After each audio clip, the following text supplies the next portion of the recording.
The whole city worships you. As they kneel, their eyes are filled with genuine awe.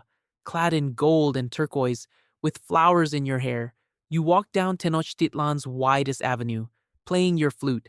Everyone believes you are a god, and you almost believe it too, until you remember one small detail. The reason they treat you as a god is that in 365 days, a priest will slit open your chest with an obsidian knife and present your still beating heart to the sun. You aren't being worshipped, you're being counted down. This is the reality of life as a living sacrifice in the Aztec Empire. Here, being treated as a god isn't the best thing. Being treated as a god is the most precise death sentence you could ever face. Your story begins with a war, not the kind fought to conquer territory.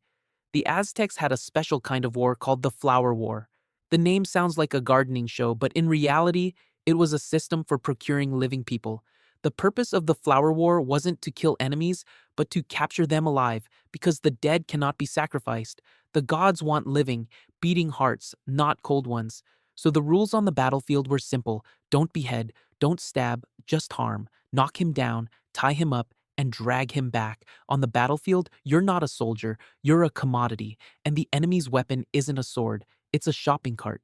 You are a prisoner of war, perhaps from Tlaxcala or Xochichinco, city-states bordering the Aztec Empire. They share a relationship with the empire that modern people find hard to grasp. Not quite enemies, not quite allies, but more like supply chain partners. The empire needs prisoners for sacrifice, and these city-states provide the supply. The two sides wage war periodically, but the purpose is to exchange lives, not territory.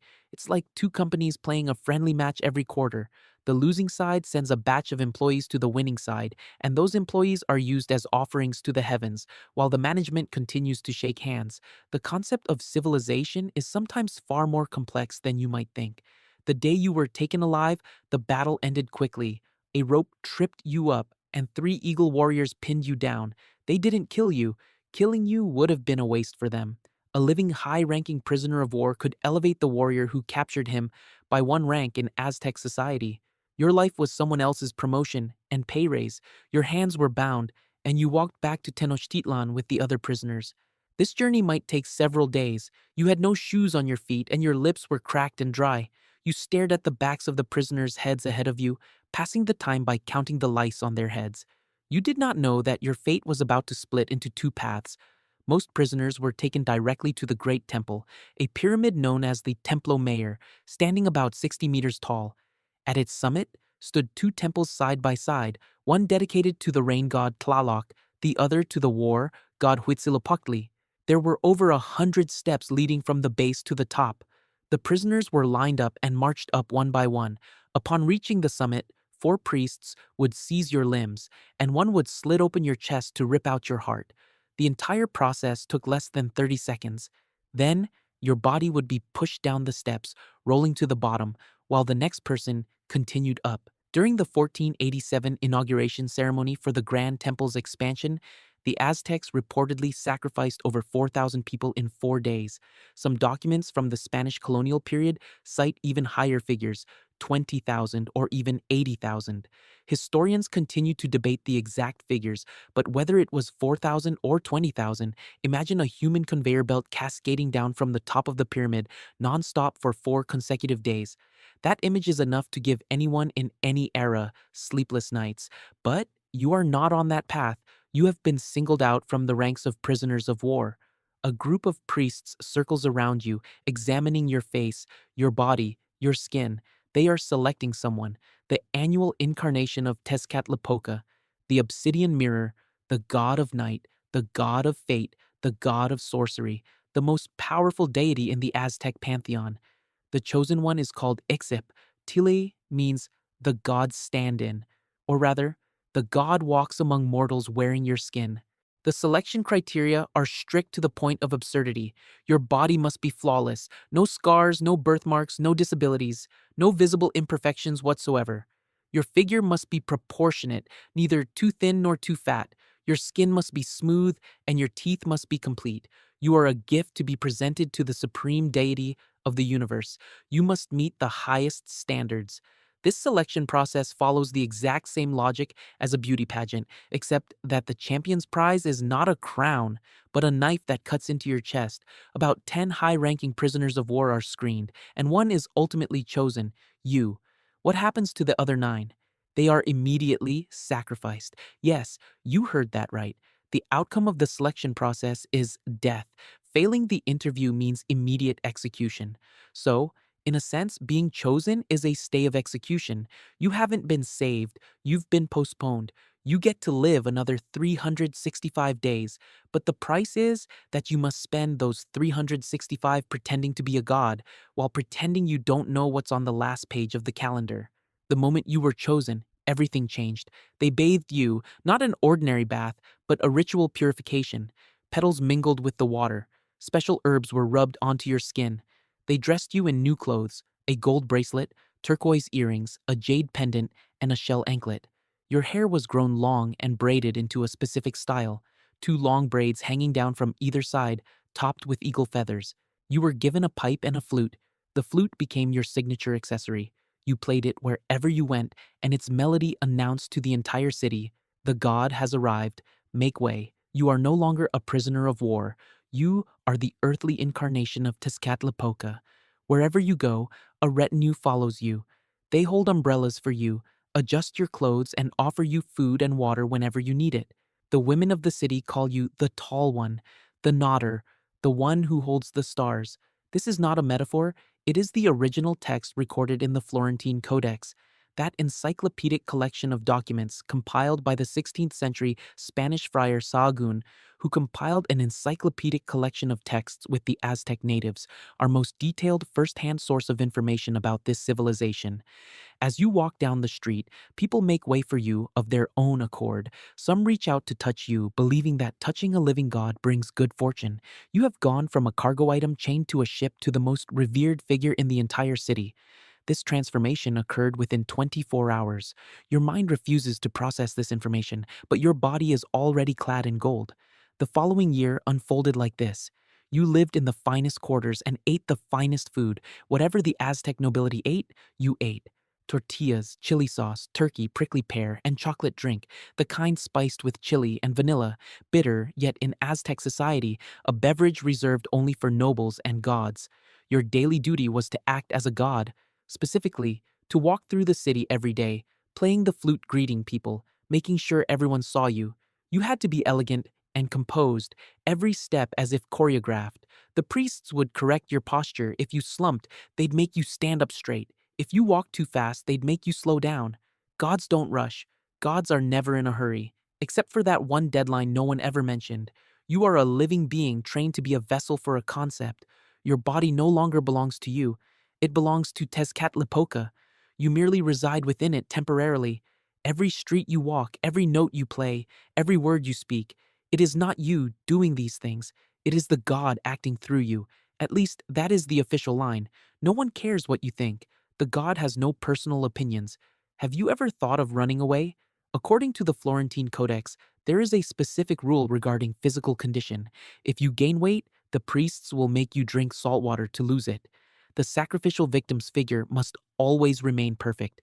If you show fear, if you cry or try to resist, they will cut a small slit in your nose and stuff shards of obsidian inside. The pain will snap you back to reality and remind you of your role. The message is clear. You may be afraid, but you must not let others see your fear. The gods do not fear, so neither can you, even if you are not a god, even if you are merely a young man in his early 20s, trapped within a cosmic logic he cannot comprehend or escape. The records later written by the Spanish conquerors repeatedly express a puzzlement.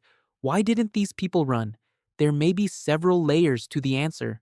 First, you are watched by guards, 24 hours a day, non-stop. There is no escape. Second, if you run, your clan may be punished.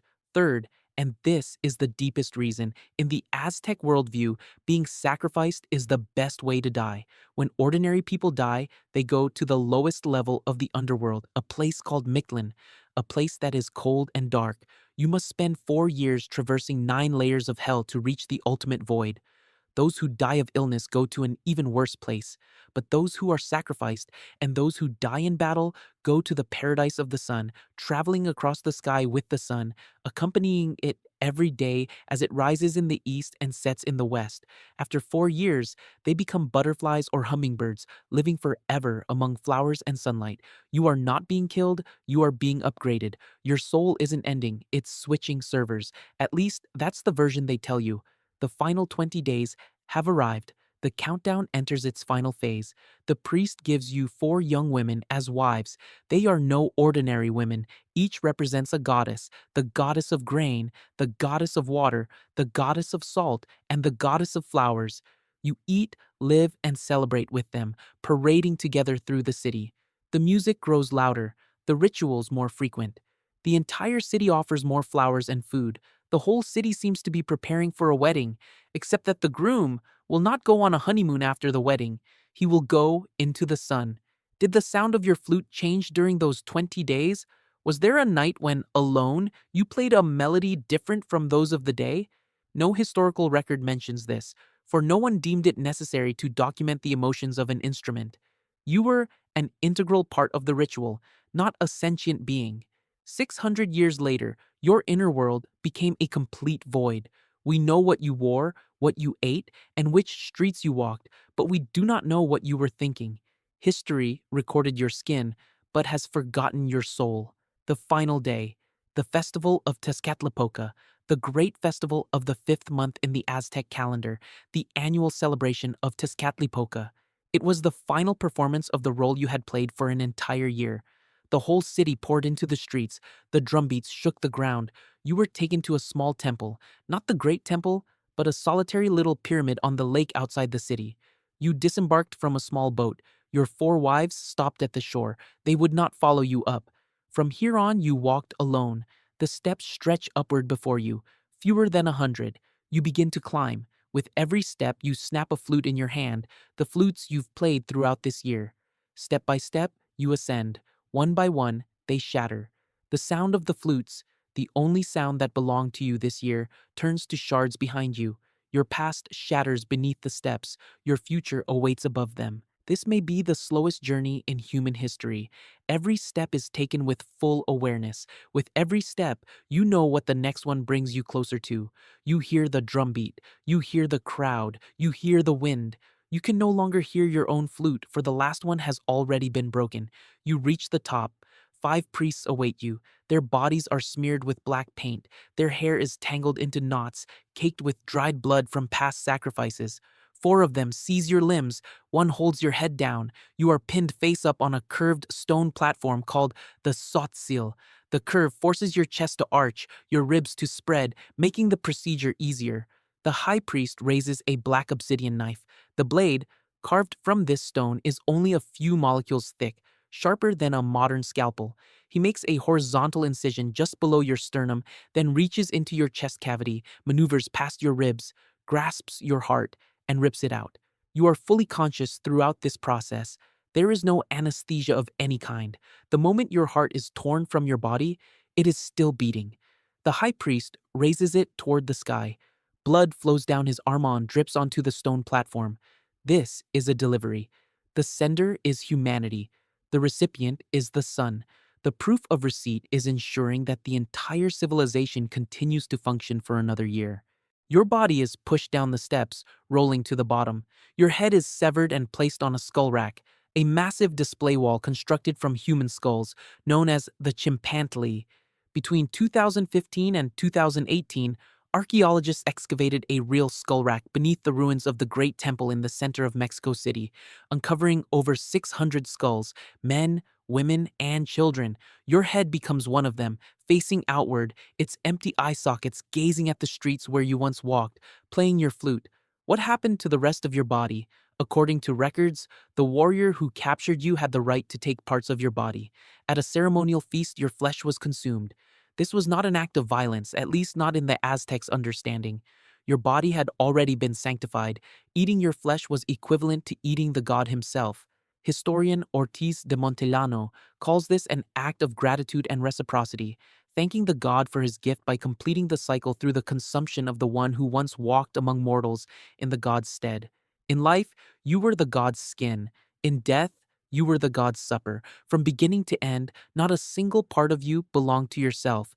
This is the complete life of an Aztec human sacrifice, from being captured alive on the battlefield to being chosen as the most perfect offering, to being worshipped as a god for an entire year, to climbing the pyramid amid the sound of drums and shattering flutes, to having your heart raised toward the sun.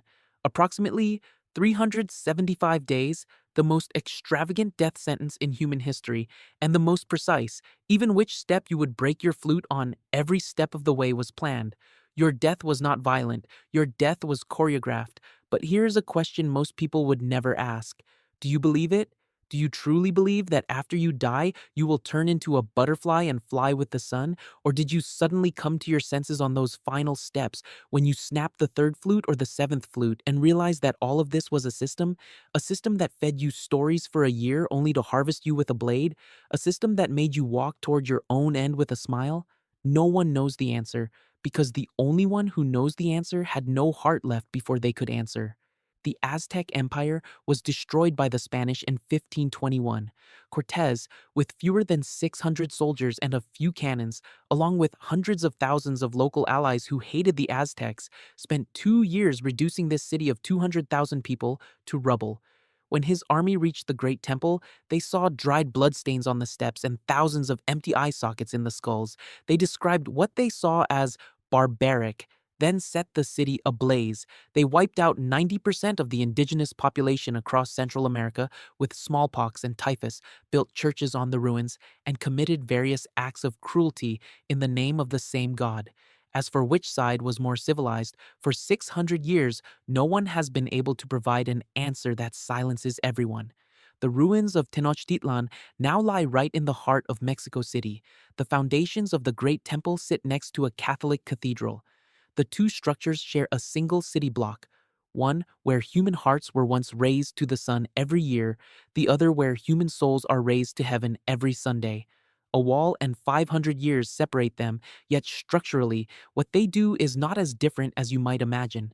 Every day, millions of people drive, ride the subway, and stand in line for tacos on this land. In a city built upon the hearts of the living, there are now food delivery services, traffic lights, and paid parking spaces. Time has not destroyed this place. It has merely layered a new surface over it. But if you dig down, the blood remains in the stones, the flute's melody lingers in the wind, and a 365-day countdown story still waits on the steps of that pyramid, waiting for the last person to hear its final note.